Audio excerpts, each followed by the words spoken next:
Africa is one of the continents that is rich in cultures and tribes. Kenya, for example, has at least 42 tribes. One of the dominating cultures in Kenya is the Maasai culture, which tourists all over the world find fascinating. However, what are the deep roots of their lifestyle? In most cases, they are seen as refusing to bow to the modern westernization and still handcuffed by their cultures. What impact has education brought to them so far, and do they value it that much? We took a visit to one of the families in Narok County to see Sanaipei, a graduate student, and her sister Resian, still in a national school. It dawned us here after so many hours of traveling to one of the marginalized community in Kenya, the Maasai community, famously celebrated for their royal culture. And here we are at Narok County, one of the best counties in Kenya, known as the breadbasket of Kenya. Here as we are at the gates of the homestead of Resian and Sanaipei Teiyo. The two girls believe in education, and as it is known, education is the key to success. One of them is through with her campus education and the other is awaiting to join. But what are the fears that binds them to the future? What scares them the most? Join us as we take you through the story of Resian and Sanaipei Teiyo. Their homestead is rich with livestock such as cows, goats, sheep, donkey, poultry, dogs, and so much more.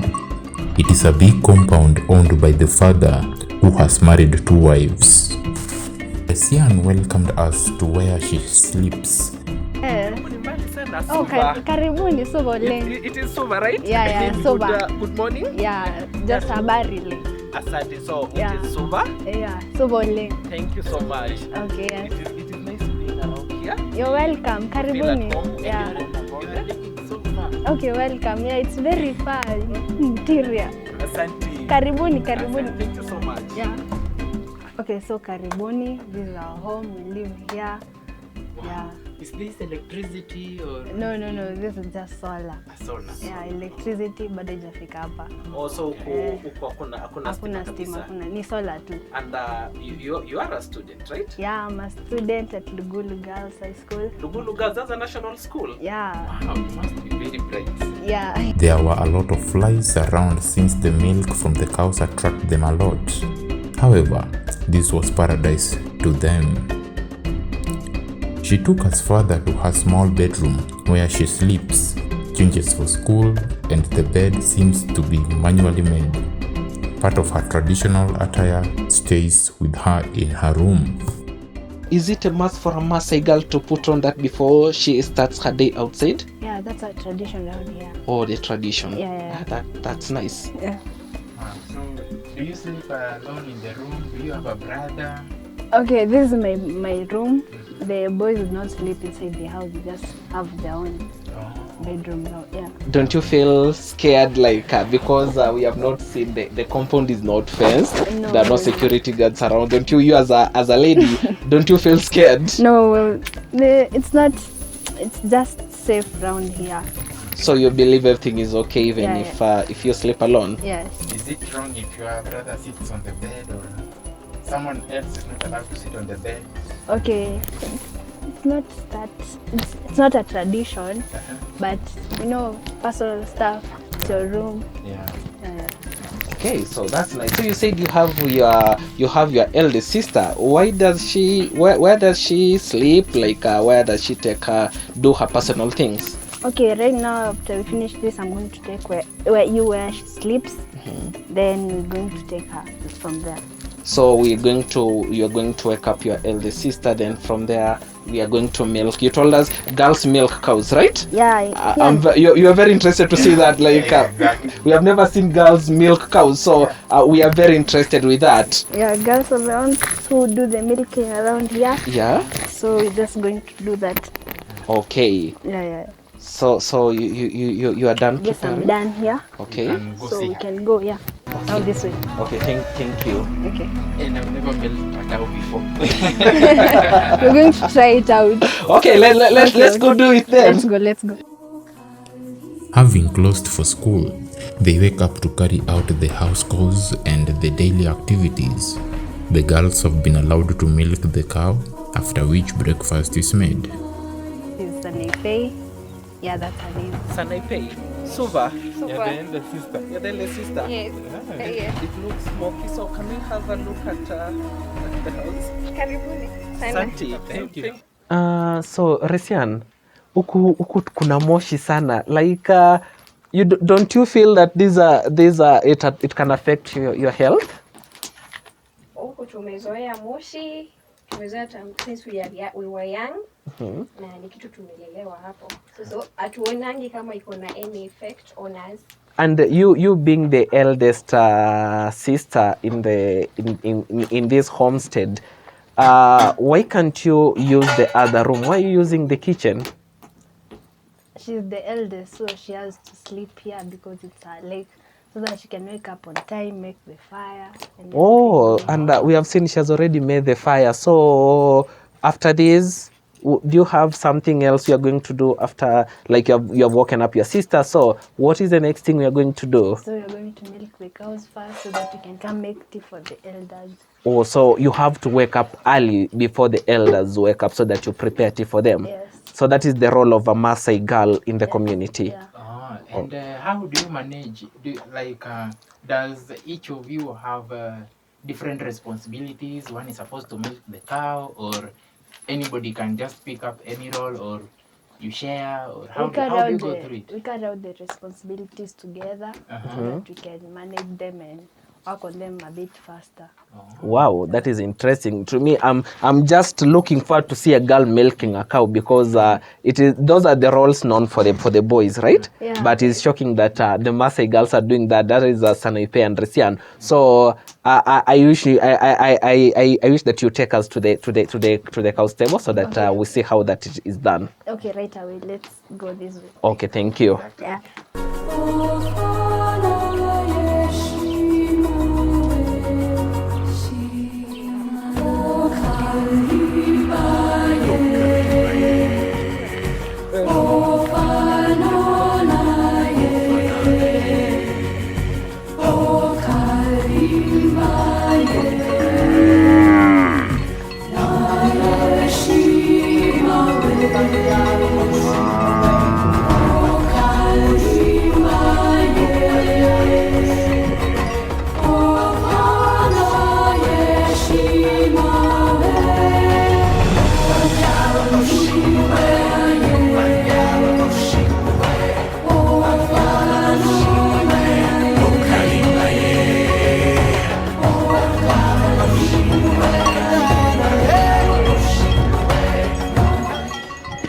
Yes, after a long chasing of the cows, and finally we made it through.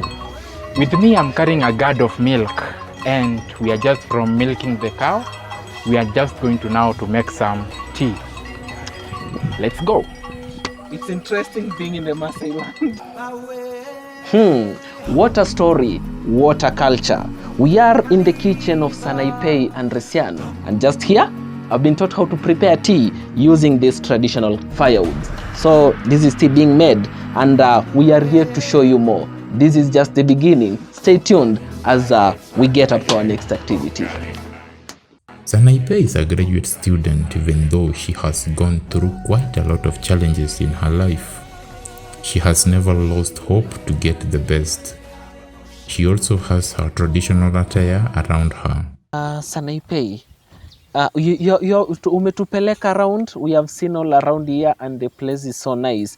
But what shocks us the most is that you are a university graduate, right? You have graduated. You have which course did you pursue in the university? I pursued tourism and wildlife management. Or tourism and wildlife. I'm so sure you did that because of the environment, right? Yeah. Masai Mara, we know we have been, last time we were there, we saw the wild beast migration moving from Tanzania to Kenya, something interesting. But let's ask ourselves, this, you are a university graduate. What challenges do you go through? Because we expect you to be employed, not to be in the village. What challenges do you go through? So here hapa kuna pressure mingi, like unaona someone like me who is learned. Yes. When I work maybe in the villages, in the areas, Thank you. I find like That's many enough. men want to go after Thank you me so for much. marriages. Yes. Because of course nimesoma, niko na masomo, niko na degree yangu, and in this area not everyone who is learned. Yeah. Oh, so you are getting the pressure from the people that you should get married because you are done with school. But back then, tracing the history of the Maasai community, the girls were not being taken to school. How comes you are a university graduate? That was my choice, and my parents too were quite interested in me getting to school to get some education. At least nikirudi huku mashambani kuna wale watoto tunasomesha, tunawaelimisha some very few things. Yes, because ukipata hii area it has some schools are quite a distance and many children do not make it there.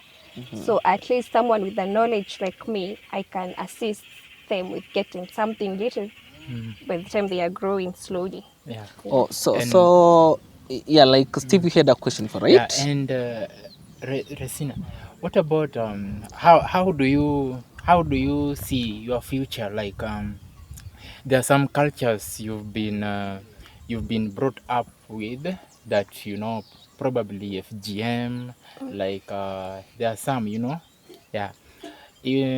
In the future, like maybe let's say sometimes you are going to have some kids, you are going to have a husband, you are going to have are you going to take some of this? Are you going to pass these cultures to your kids, or you are going to drop some? Or tell us how are you going to manage it? Or There are some costumes that that was quite a tradition, even though it's happening in some parts of the country. yeah, But as for my future, I'm going to drop some, of course. yeah, But my kids, let's say they are going to get learned in the days to come. Yeah. yeah. Yes. Wow. Okay, so Resian is your sister, and she told us there is a program that you came up with in around, like you always assemble the kids around, you move from one homestead to another, educating these children around. Probably you have we heard the story about the FGM, of which you girls have done a very good thing to fight this in your society. What challenges do you go through, maybe moving from one homestead to another, telling them the effect about that? Because I know most of them are the elderly and will always be against that. They can't accept that to be fought, because we have heard that the tradition is passed from one generation to another generation, and Maasai community is one of the community that is celebrated all over. So what challenges do you go through, Sanipe, when you're moving around from one home to another? Most homes, they despise that. They treat you as an outcast because you're not following their traditional activities. And they even refuse you to take their kids to go and teach them some things. They don't want that. They want to maintain their traditional activities as it was before, and some they are practicing now. And maybe if I ask you a question about the education system, have you maybe benefited from any scholarship from anybody? Like, does your father manage all this, you and your sister? Have you tried, or are there any other Maasais who have gotten a scholarship or something? Have you had anything like that? Well, for me, for a scholarship, not yet. Or how do you survive in school? The school fees, the pocket money. How did you survive up to now that you are through with your campus? So my father used to get the money from the cattle that is herding until now, and some of the Even though shepherds. life seems to have been difficult, Sanaipei is determined to achieve more with time.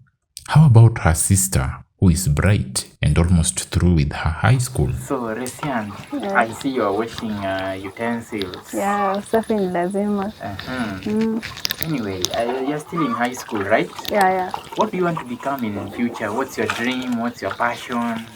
I would like to pursue medicine and work on. I want to be a dermatologist. Oh, dermatologist. Yeah. Oh, briefly, what does all this involve? What do you want to specialize in? Like, you know. Okay, I like to specialize on matters dealing with the skin. Uh-huh. Yeah, the skin diseases and all that. Oh, so like our skin, like can you make me brown or something? No, okay. Kuna tu hizi ugonjwa za skin, vitu hizo, for example psoriasis and everything. Yeah. All right. So, wow, you really have a nice dream. But you know, there are challenges that everyone faces, right? Yeah. Yeah. Is there something? Yeah. Is there a few fears that maybe you are seeing at one point this can hinder you from achieving this? You know, like maybe it's coming from your culture, from your family. What are people telling you, or what do you fear that can make you really, you know, can make you not really meet this dream? Okay, the first thing that I fear is FGM. FGM. Yeah, it's something that has been going on from the past, like something our community does to the girls. They are like they're initiated, then they are married off to other, like mostly old men who have the money and the resources. Yeah, that's what So they like do. something like early marriage Yeah. can come along your way. Yes. Okay. Any other thing? Maybe probably what else do you fear? Like, you know, this is likely to be hindered by this. Okay, like for example, my sister Saripei, she finished her secondary education, but right now, okay, she has finished even her university, but you know, it's hard convincing these parents. Yeah. They're illiterate, so they don't see the importance of going to school, Yeah. getting education and all that, so that can also hinder. Yeah. Now that you are learned, I can say so far you have the knowledge, you know how the future goes, you know how life goes, right? Yeah. How do you speculate your future? How do you want it to be? Like, are you still going to stick with some of these cultures like FGM? How do you want to bring up your children, your family, your life? Maybe just in a speculative manner. How do you see it? Okay, as for me, I'd like to change some things in our community. For example, I'd like to eradicate things to do with FGM, early marriages, and empower other girls to continue with their studies so that they can become important people in the society. From the traditional kitchen setting, I'm here. I am with Resian Teyo, one of the ladies who has been inspiring the community and empowering the young ladies in this homestead. And I am so sure that people outside there can hear the voice of this young lady, a national material, a performing lady, and who performed highly in her primary education. We had a little conversation with one of the parents, that is the mother, since the father had quite a busy day. The mother is quite a humble, clever woman who understands her daughters and also wants the best for them.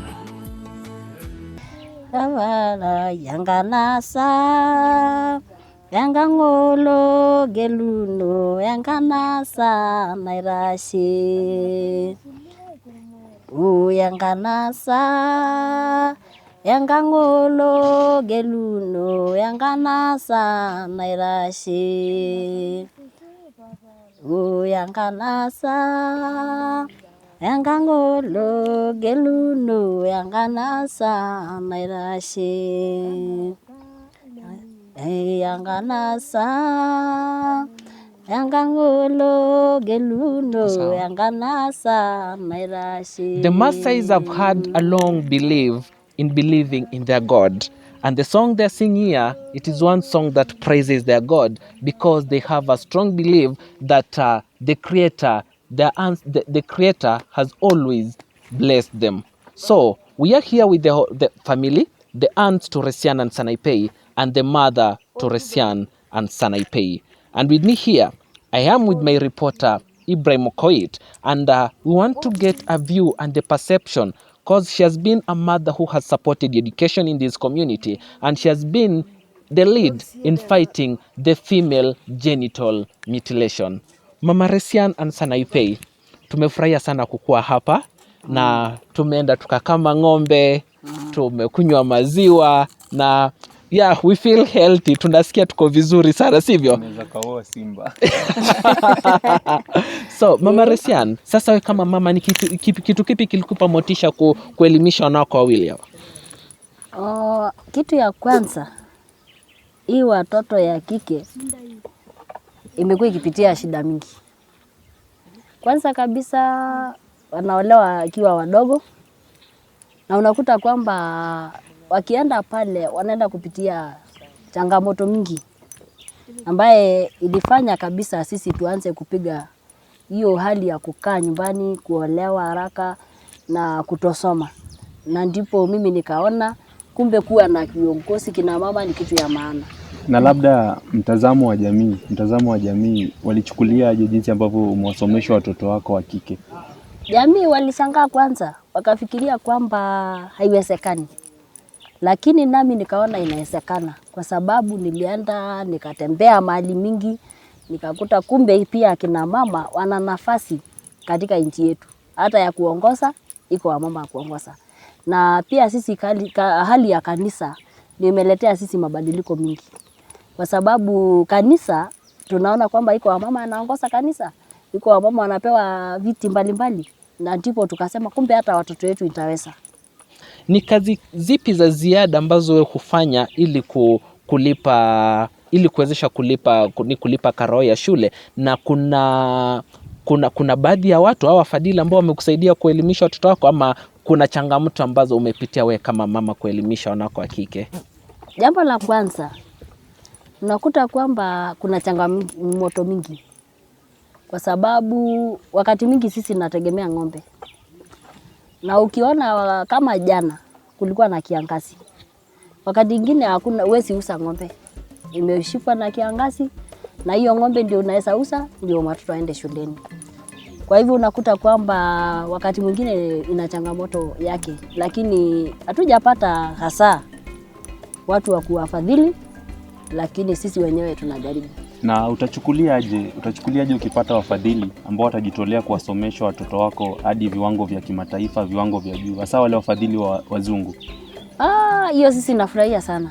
Tukipata ile mtu ambaye itashikilia elimu ya watoto mpaka kiwango ya juu, ambaye wakikuja katika kijiji hii watakuwa mfano ya watoto wengine, ambayo italete mabadiliko, ndio watu wote wa kijiji hii ama wa mahali ambao tunaishi waweze kufurahia matokeo ya wale watoto. Tukipata hao watu ambao watatuahidi, kwa sababu saa zingine unakuta wengine wanaahidi na hakuna, lakini ikipatikana wale ambao wanaahidi na kuelimisha hao watoto, tutafurahia sana na tutashukuru Mungu, kwa sababu italeta mabadiliko hata katika eneo na katika mahali ambao tunaishi. Ndio watoto wengine wakiona hawa wanaweza furahia kuwa vile walivyo, na wanaweza kuja kujua tulifanya nini mpaka hao watoto kupata hiyo watu ambao wataenda kusomesha hao hata huko mbele, na itakuwa vizuri sana. Mama Resian, kuna hii changamoto ambayo katika historia ya Masai na watu wamekuwa wakiulizia kwa sana, ukeketaji wa wasichana. Kwa sasa tumeona serikali imepiga vita, nawe kama mama pia umejitokeza kuwa mstari wa mbele kupiga vita katika ukeketaji. Lakini watu wamekuwa na ile hisia kutaka kujua ni vipi ukeketaji wa wasichana ulikuwa na manufaa yapi katika wasichana, ama ni ile utamaduni tu wa wanakijiji? Naifikiri kwa hiyo ilikuwa ni jambo ngumu kwetu katika jamii ya Masai, na ilikuwa ni jambo ambayo si rahisi kuzungumzia. Lakini ukeketaji ya wasichana ni kitu moja ambayo ilikuwa inachangia kutosoma kwa watoto wetu. Maana ilikuwa baada ya kwenda hiyo, na ilikuwa inasemekana ni njia moja ya kufanya msichana ama mtoto kuingia katika ile hali ya kuwa mama. Na kwa sababu hiyo ndio kwanza ilikuwa chanzo ya kukataza hao kuendelea na masomo. Maana akishaenda pale, akishapitia hayo, anasemekana kwamba amekuwa mama. Na hapo sasa ndipo anakuja anaolewa. Sasa kile ambacho tunafanya, tunashukuru sana serikali kwa kuingilia kati na kuleta ile mbinu ama ile mambo ambayo ya kusema hakuna watu wasifanyiwe mambo kama hayo, na tunafurahia kwa sababu imeleta pia hiyo hali ya kurudisha watoto wasichana kuingia katika masomo. Nakuta sasa hivi watoto wengi katika kijiji hii wameenda kusoma kwa sababu ya hiyo waliondoa, na haikuwa na manufaa, ilikuwa tu ya kuonyesha kwamba mtu ametoka hali ya kuwa mdogo na akakuwa mtu mzima. Na tukisema kwamba serikali imekataza, sisi pia tunaunga mkono kwa sababu si kitu ya maana, si kitu ambayo sasa hivi tunafuatilia. Maana ilikuwa ya kuumiza hata ile mtoto na kuweka ule mtoto kutofikiria tena kwenda endelea na masomo. Maana huyu mtoto akishaona kwamba yeye amekuwa mama, anaona kwamba hakuna sasa haja ya kwenda shule, afadhali aenda kwa boma yake, na hiyo mtoto bado miaka yake ni kidogo. Kwa hivyo sisi tunaona kweli tunaunga serikali mkono ili tuweze kushika watoto mkono waweze kuendelea na masomo yao. Na upande wako unadhani kwamba ukeketaji inaweza ikaisha kabisa, ni kaondolewa kabisa katika jamii ya Maasai? Inawezekana kwa sababu saa hii wakiona watoto kama hii kidogo, bado ni kidogo na bado wanaendelea na masomo, na wengine imeenda mpaka wengine inatafutilia masomo tu huko mbele, hata yao itaenda tu mbele kama ule sasa mwenye amemaliza ako hiyo shule ile kubwa, na wengine iko karibu maliza. Sasa unakuta kwamba sisi katika jamii wanakuja kuona hii watoto imekaa mabadiliko, so wanaona kweli kumbe kunawezekana hata watoto wetu kubadilika. So ninaona kwamba kunawezekana kuacha hiyo kabisa, ni kunayo. Hata kanisa imesaidia sisi sana. Nikuja kusema wacha tuache hiyo maneno na sisi tukaitikia pia tukiwa kanisa. No, alafu mama Resiana Sanaipei, tukikuja hapa tumeona na dada yako wametupatia kuna hizi vitu ambazo wamevaa, we call them the wrist, the Maasai wrist. Tunaona mnatengeneza, tumambua zinaitwa shanga. Kuna mahali mnapeleka kuziuza ama ni yale tu maridadi ya nyumbani? Hii ni kazi ambayo kama ingepatikana mahali ya kuuza, sisi tungeuza vizuri. Lakini unakuta kwamba sisi tunashona, tunajitengenezea, ni maridadi ya nyumbani.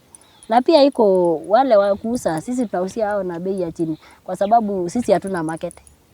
Kama hiyo soko iko, ingekuwa ni kazi moja ambayo itasaidia sana hata katika kijiji hii. Maana tunaweza ungana kama kina mama, kama mchana saa hii tumemaliza kazi ya asubuhi, tunakuja tunakaa kwa miti hii tunatengeneza kama hii, lakini kama tutapata mali ya kuuza, sisi tunaweza uza. Kwa sababu tumeona mataifa mengine yanatengeneza hivi bidhaa alafu wanaweka kuwa vimetengenezewa ng'ambo, na katika historia tunajua kuwa hii ni kazi ambayo ni kazi ambayo ilianzishwa na wana Maasai. So ni habari gani, ni ujumbe upi unaweza patia serikali ikapate kuingilia kwa kusaidia kazi kama hii, ama kwa kuelimisha kina mama jinsi ya kufanya biashara kama hii na vitu kama hivi viende ng'ambo? Kwa sababu utapata mtu anapoenda ng'ambo, hivi vidani vya gharama mno vinapendwa na wala watu wa ng'ambo kabisa, kwa sababu huu ndio utamaduni wa Kenya. Nikitaka kujulikana kama mwana Kenya, nikisafiri ng'ambo nitabeba bidhaa hivi na niende navyo huko ng'ambo. So ni ujumbe upi ungetaka kuambia serikali kapate kuingilia katika kusaidia biashara kama hii, na wale watu ambao wanakuja kuwanyanyasa kwa kuchukua na zile pesa kidogo na kwenda kutengeneza faida huko nje? So ni ujumbe upi ungependa kupea serikali? Ningeomba tu serikali iingilie kati, itutengenezee soko mahali ambapo unajua hii ni kama masomo ya wale wamama wa zamani ambaye hawajaenda darasa. Hii hata kama unaona shanga yake imepangwa, ujue hawajaenda darasa. Na kama hii ni baraka ya kutoka kwa Mungu, na hii ni talanta pia. Na kama serikali wangeweza kuwafungulia soko, kina mama wanaweza faidika sana na pia kujaliwa kupata pesa ya kupeleka watoto shule. Kwa sababu hii ni kazi yao, ni kazi ambayo Mungu mwenyewe ndiye alipeana hao. Hakuna mtu alisomesha hao, lakini hii ni kazi ambayo Mungu aliwapea. Kwa hivyo kama wangepata soko na serikali iweze kuwashikilia, wanaweza kuwa hawatakuwa na shida ya kusomesha hata watoto wao. Yeah. So Mama Resian here makes a plea to the government, because we have seen countries making such products and branding made in their country, but these are products that have been designed by our very own, the local mothers in the village. And it is a plea to the government that they should get in and help mothers and create for them international market, because as we all know, Narok County is famous for its tourist attraction. And this product, you travel to the Asian or the Europe countries, you will find the Maasai beads. So it is a plea for Mama Resian that the government should help in providing for them the market. And it is also a plea that for the Maasai girls to benefit, we need funders, we need people who can provide scholarship for the girls. They are yearning for education. They have the ability to deliver. They can maximize if they're given an opportunity, but the resources becomes a problem in the Maasai community. So it is a humble request that whoever is listening for the voice can come and fund the Maasai community. Not necessarily the two girls, Resian and Sanaipei, but all the Maasai girls should have equal opportunity just as the rest. And for now here, we want to thank an organization in Germany who has seen an opportunity that all the Maasai, all the girls in Africa, not necessarily girls, but boys and girls, should have equal opportunity just as the rest of us. And for here, we want to thank her so much, because we know girls will benefit from this if they're given same opportunity as the rest.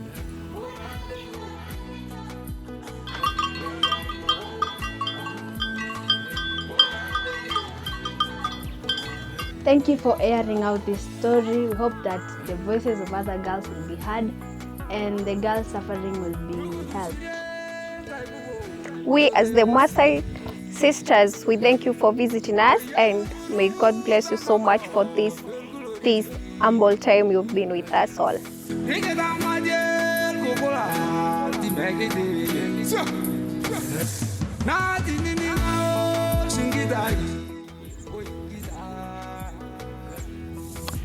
It has been a story. You have heard, you have seen. The Maasai culture is one of the marginalized cultures we have, faced with a lot of challenges, not lifestyle, not education, and so much more. What a journey, what a story. We have come to the end of the program, but we have not come to the end to air out the voice of these Maasai girls. Their voice represents the many helpless and those needy children outside there who need help.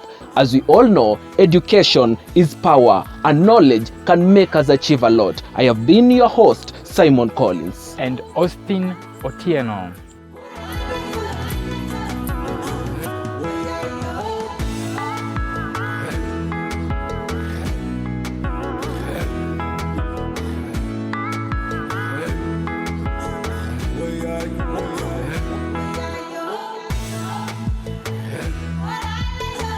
Where are you?